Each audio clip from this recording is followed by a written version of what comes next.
Hello, library families. Miss Laura here from the Innisfil Idea Lab and Library, and thanks for joining me for today's STEAM activity. STEAM stands for Science, Technology, Engineering, Art, and Math. Today, we're going to do some pre-coding with patterning.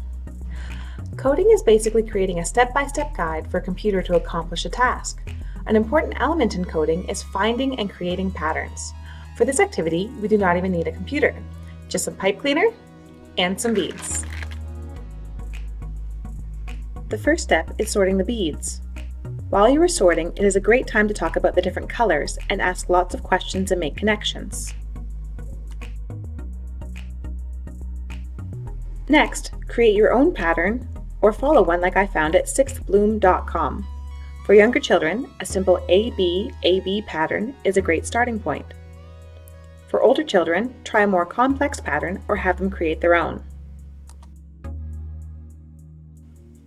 You can even glue on some googly eyes to finish your worm and use it as a bookmark or turn it into a bracelet or other decoration.